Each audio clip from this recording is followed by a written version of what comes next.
आप लोग सब सहयोग में आए हैं, कुछ लोग पहले से आए हैं बहुत सालों से, और कोई लोग नए आए हैं।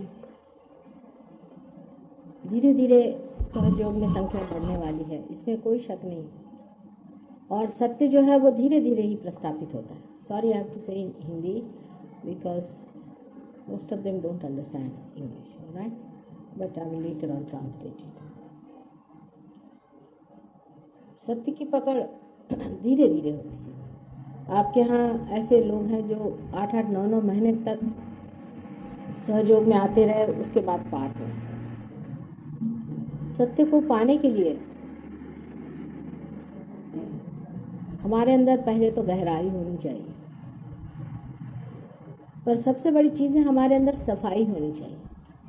अब अनेक गुरुओं के बीच में जा करके हमारा चित्त जो है वो बुरी तरह से विक्षुब्ध हो जाता है। दूसरा, आजकल के समाज में जो हम घूमते हैं और नानाविध उपकरणों के कारण हमारा जो चित्त बाहर की ओर हमेशा रहता है, बाहर की चीजें जो दिखाई देती हैं, इन सब चीजों से हम कुछ प्रभावित होते भी हैं, और कुछ तो ये भी बात है कि हमारे दिमाग में भर दिया गया है कि ये चीजें बहुत ही महत्वपूर्ण है। इस वजह से जो चीजें बिल्कुल ही महत्वपूर्ण नहीं, उधर हमारा चित्त पहले जाता है, और जो चीजें बहुत ही महत्वपूर्ण है वह हमारा चित्त नहीं जाता। इसलिए हम ऐसी चीजों को इकट्ठा कर लेते हैं जो बिल्कुल बेकार हैं, जिसको कि अंग्रेजी में जंक कहते हैं, मराठी में अडगड़ कहते हैं। इस तरह का हमारा चित्त जो है वो बेकार की चीजों से बोझिल हो जाता है, उसका बोझा चित्त उठा नहीं पाता, थक जाते हैं हम। जब हम आपस में भी बातचीत करते हैं ऐसे समाज में, तो लोग एक दूसरे से ज्यादा देर तक बात नहीं करते, क्योंकि उनका चित्त इतना बोझिल होता है कि वो थक जाते हैं। एक दूसरे से बात करते वक्त भी जब तक वो कोई किताब न पढ़े या कोई सिनेमा न देखें या कोई तीसरी चीज ना हो, तब तक वो 10 मिनट भी साथ नहीं बैठ सकते। इस चित्त को जितना आप शुद्ध रखेंगे उतना ही आपको आनंद आएगा। आप चित्त की शुद्धता रखते वक्त ये याद रखना है कि इसी चित्त से ही हमें परमात्मा को जानना है।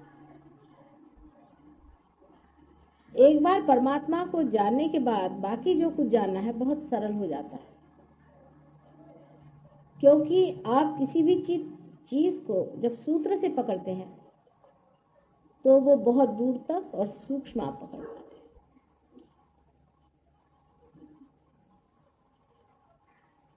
इसलिए हमेशा अपने चित्त की ओर ध्यान रखें कि अपना चित्त कहाँ जाता है। जितना चित्त समाहित हो जाए, समर्पित हो जाए, उतना ही वो चित्त शुद्ध होते जाता है। ये समझ लीजिए कि जितना आप गंगा में डूब जाएं, उतना ही आप पवित्र होते हैं। अब इस पर बहुत बड़ी चर्चा ये हो जाती है कि माँ किस तरह से हम समर्पण करें अपने। इसके एक तरीका आप लोगों ने अभी देखा है, जो हम लोगों ने आजमाया है। जैसे कि आप अभी देख चुके हैं कि एक स्त्री है, उसने अपने को से गायत्री में अपने को समर्पित कर दिया, या श्री राम को मानती है। अपने देश में विशेष करके ऐसा रिवाज है कि हम कोई न कोई कुल दैवत रखते हैं या कुल स्वामिनी होती है, उसको हम पूरी तरह से मानते हैं और अपनी जितनी भी चित्त प्रवृत्ति है उसमें स्थित कर देते हैं। एक तरह से हम अपने को उसमें समर्पित रखते हैं, लेकिन उस समर्पण में हम कुछ पा नहीं थे, उसमें पा नहीं पाते।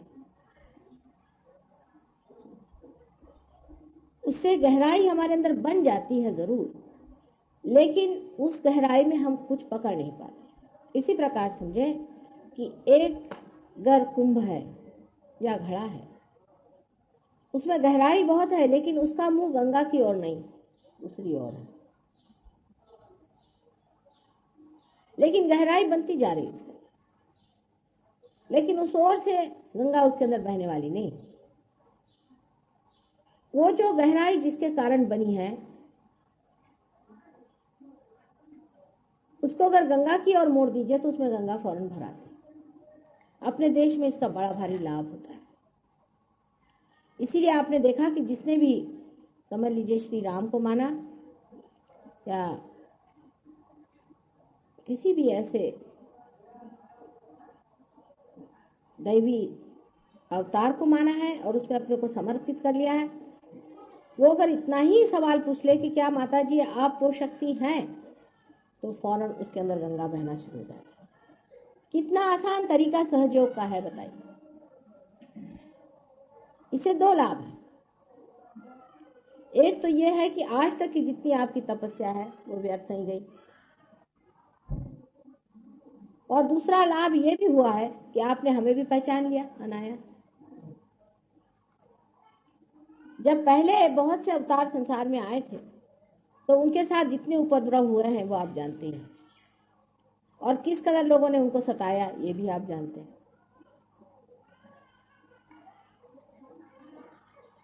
अब इस अवतार में ये सोचा गया कि मनुष्य को किस तरह से पहचान कराई जाए, वो किस तरह से जाने कि अवतार,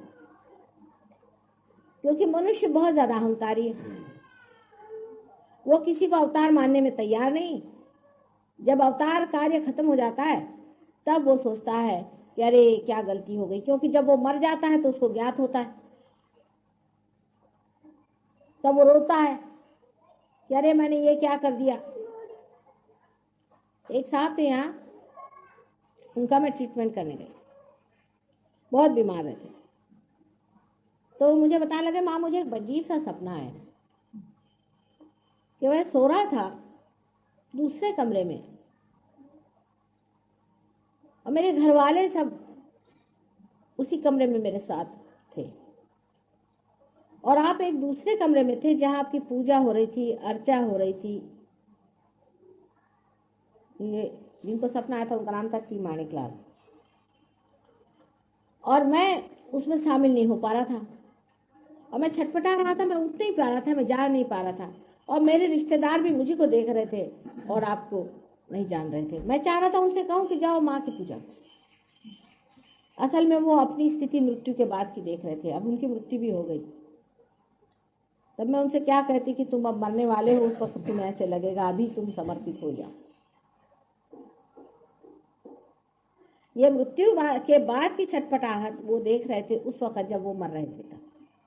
और उन्होंने मुझे ये 2-3 बार सपना बताया कि माँ इस सपने का क्या अर्थ हो सकता है। मुझे बार बार यही सपना आता है, और जब भी मैं सोता मुझे लगता है कि छटपटाहट है कि माँ की पूजा हो रही है, सब लोग खूब जयघोष गा रहे हैं, और मैं बिल्कुल उसमें अछूता रह गया, मैं उसमें शामिल नहीं हो पा रहा। और मैं छटपटा रहा हूँ कि मेरे घर वाले भी उसमें समान, वो मेरे लिए रो रहे हैं, मेरे पीछे में बैठे हुए हैं, मेरे फोटो लगाए हुए हैं, आपकी ओर नहीं जा रहे हैं, और मैं चाह रहा हूँ कि उन्हें ढकेलूं उधर। ये स्वप्न उन्होंने अपनी बीवी बच्चे सबके सामने कहा था, पर अगर अब भी मैं उनको ये समझाऊं तो उनकी समझ में नहीं आने वाला।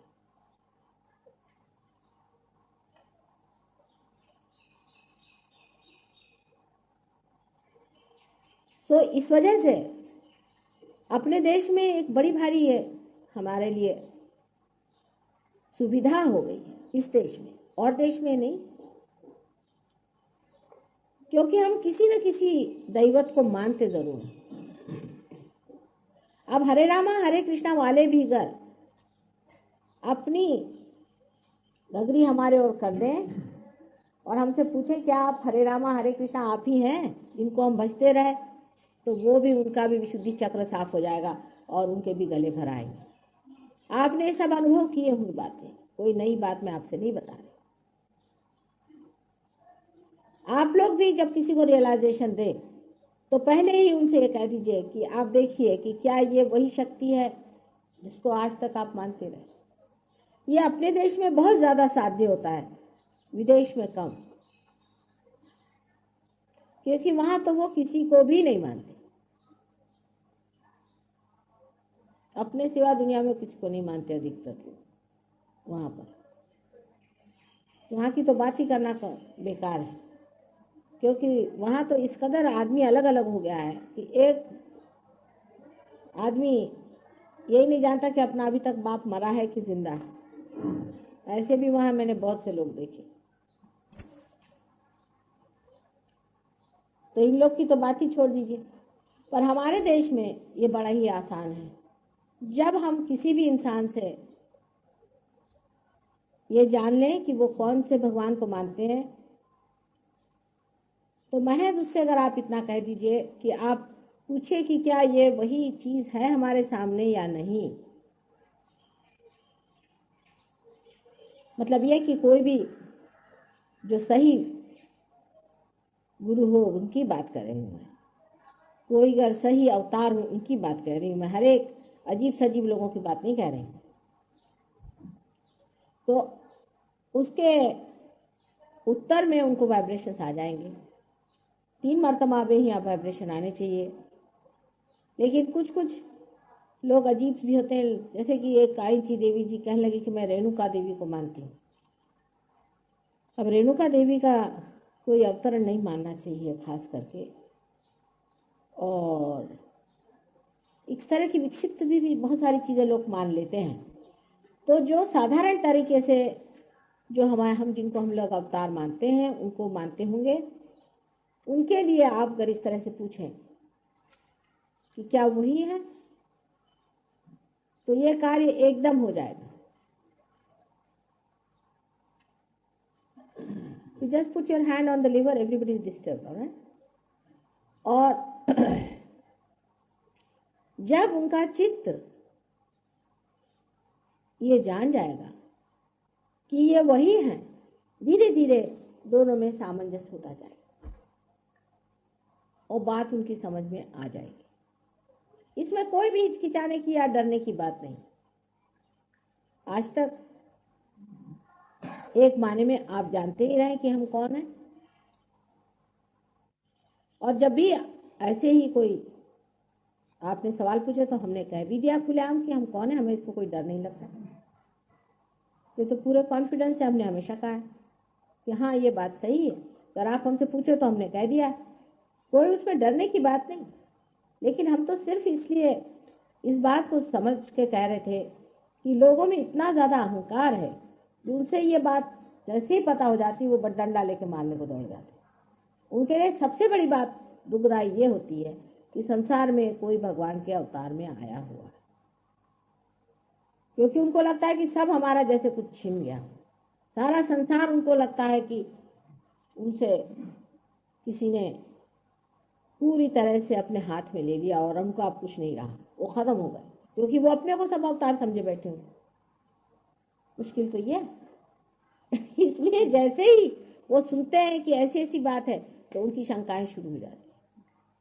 लेकिन मरे हुए देवताओं को, जो कि हमें 1000 बार पहले हम मर चुके हैं, उन्हीं को वो पूजेंगे, उसमें उनको कोई भी नहीं हरकत। लेकिन अगर कहा जाए कि आप देखिए जिसको पूजा है आज तक वही यह है कि नहीं, देखो अब कश्मीर में गायत्री मंत्र का बहुत ज्यादा प्रचार है और बहुत लोग गायत्री, जितने भी ब्राह्मण है गायत्री करते हैं, और उन लोग को सबको दुनिया भर की तकलीफें हैं, बहुत तकलीफें हैं। अब उनमें से कुछ तो ऐसे हैं कि वो कहते नहीं अब तो गायत्री छोड़ ही नहीं सकते, और कुछ लोग ऐसे हैं कि जो कहते हैं कि गायत्री से हमें कोई लाभ नहीं हुआ, माँ हमने इतनी गायत्री करी कोई फायदा नहीं, और दूषण देते हैं गायत्री को कि इतना हमने गायत्री करने से भी हमारा कोई फायदा नहीं हुआ, हमें ये बीमारी है, वो बीमारी है, ये तकलीफ है। उस वक्त अगर आप उनसे कहें कि अच्छा माँ से पूछो कि क्या आप गायत्री देवी हैं, तो 5 मिनट के अंदर वो पार हो जाते हैं और बिल्कुल सारी मशीन फिट चलने लग जाती है, खट खट खट खट खट खट। यानी ये सोचिए कि कोई प्लग आपने गलत लगा दिया है तो मशीन नहीं चलती, वही प्लग ठीक लग गया, मशीन खट खट चलने लग गया। इस तरह से आपको लोगों को समझाना पड़ता है। कोई सरल काम नहीं है अवतार लेना, बहुत ही कठिन कार्य है, और मूर्खों के बीच में जन्म लेना तो उससे भी कठिन है, क्योंकि आपने कोई भी सूझबूझ की बात कही तो मनुष्य का एक और तरीका है कि उसको ब्रांड मार दो कोई भी। जैसे वो आपको कह देंगे कि आप जो है आप डंडा मारता है, किसी को कह दिया, हो गया, अब आप बैठ गए, अब आप क्या करें? अगर आप उनसे कहिए कि आप बढ़िया आदमी हैं, आप गोबर खाते हैं तो कोई हर्जा नहीं, खूब खाओ, तो आप बड़े अच्छे आदमी बन जाए।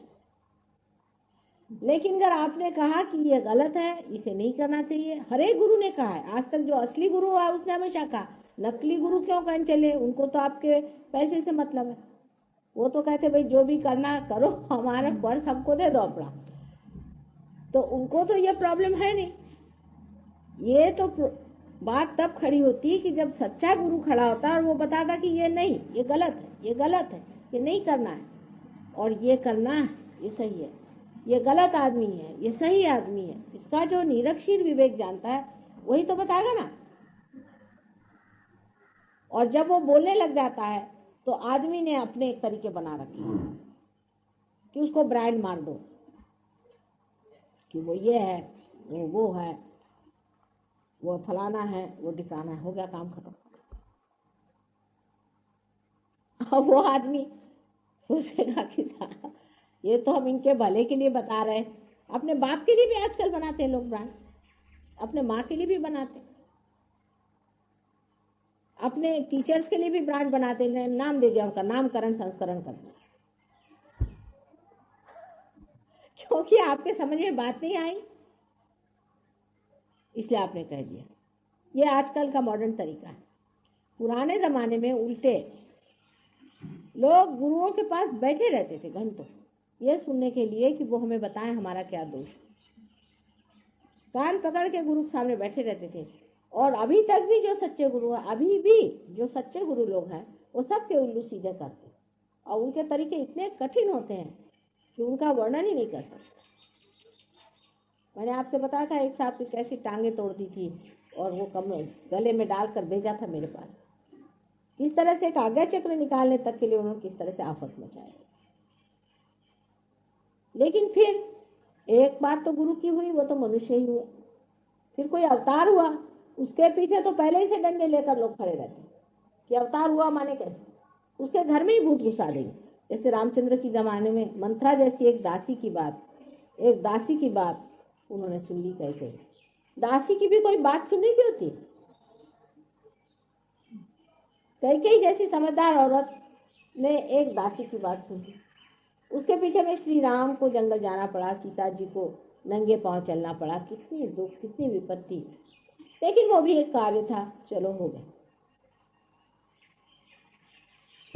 कृष्ण के जमाने में भी आप जानते हैं कि कृष्ण किसी से भी गीता नहीं बता पाए सिवाय एक अर्जुन के।